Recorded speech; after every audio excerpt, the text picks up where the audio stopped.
রাত তখন 3:15। কলকাতার রুবি হাসপাতাল মোড় থেকে অভিষিক্তা মোড়ের দিকে ঝড়ের গতিতে ছুটে চলেছে একটা গাড়ি।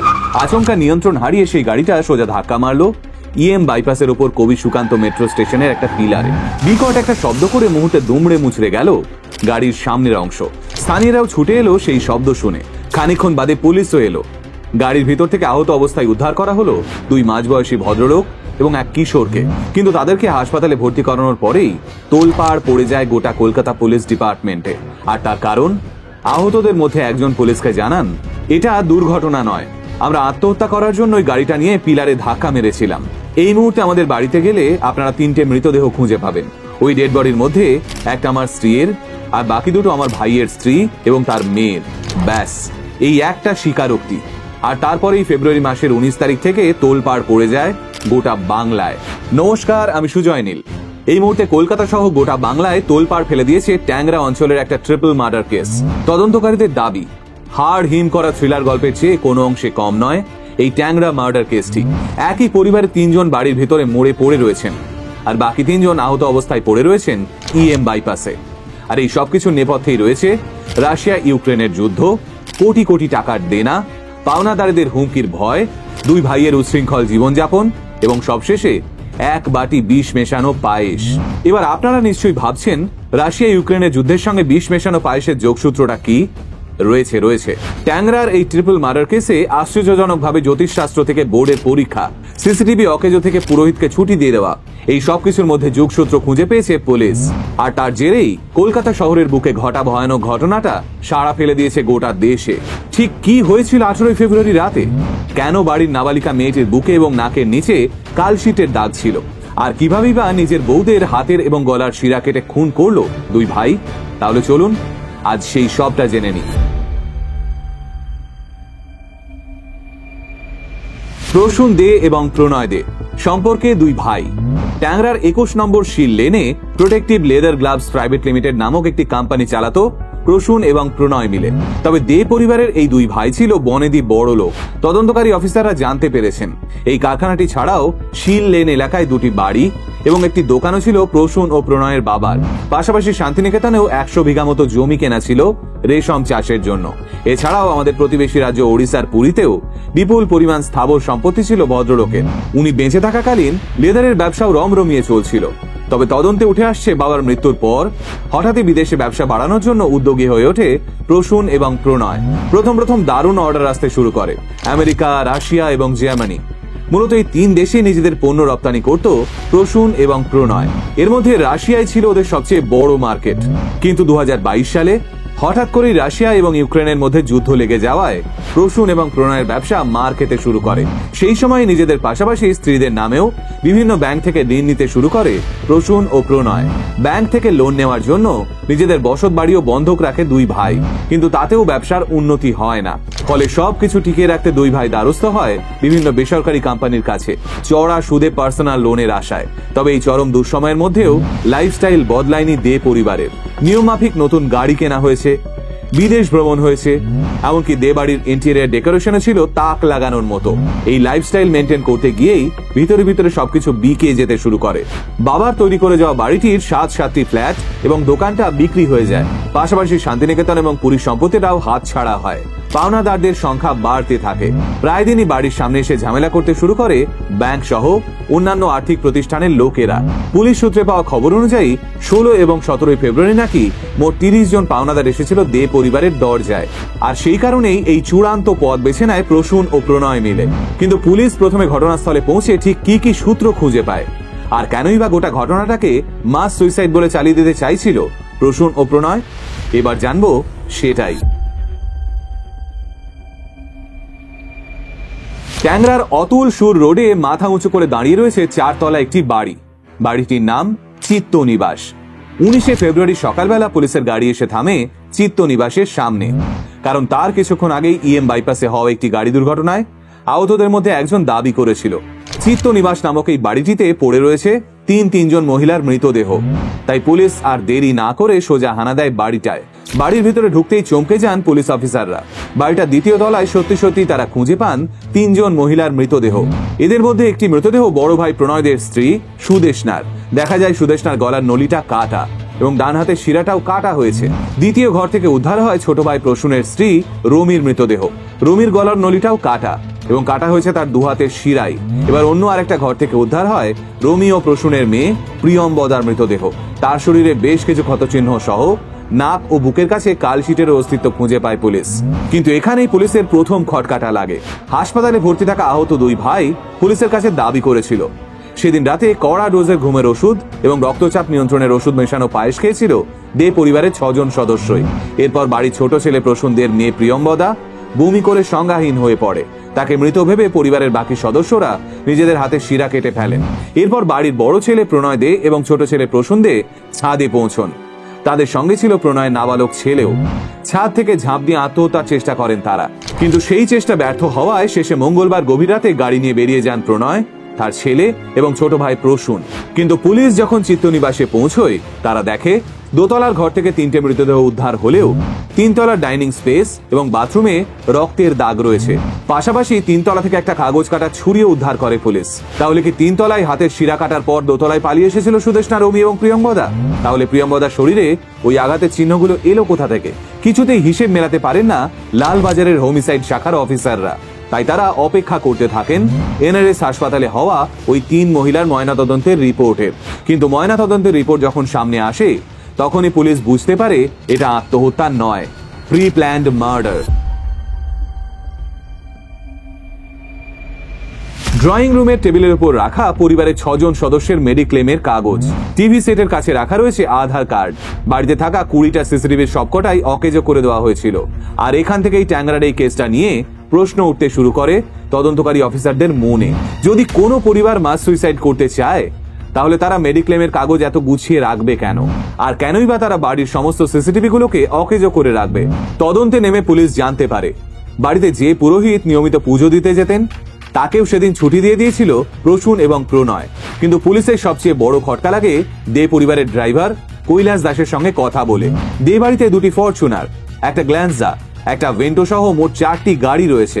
গত 2.5-3 বছর ধরে ওই 4টি গাড়ি কৈলাস দাস চালাতেন।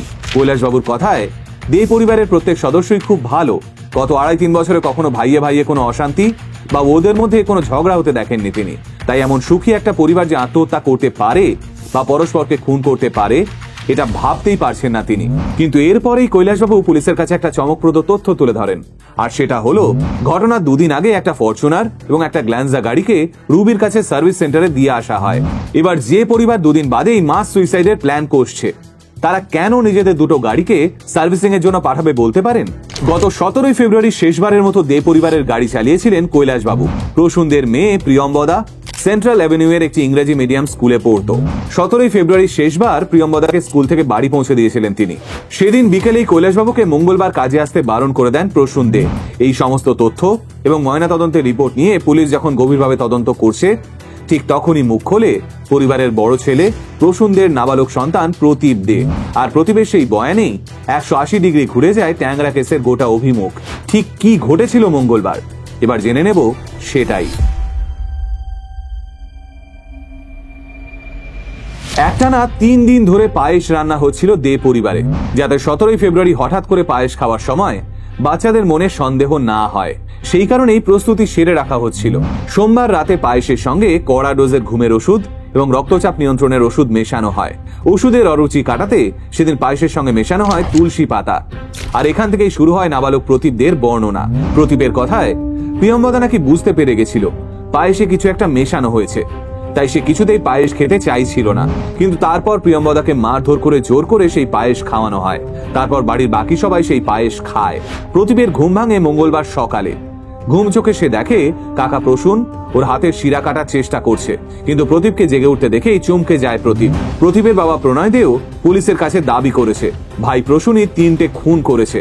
প্রণয় বাবুর কথায় সোমবার রাতে ওই বিষ মেশানো পায়েস খাওয়ার পর মঙ্গলবার সকালে আমার এবং প্রসূনের ঘুম ভাঙে।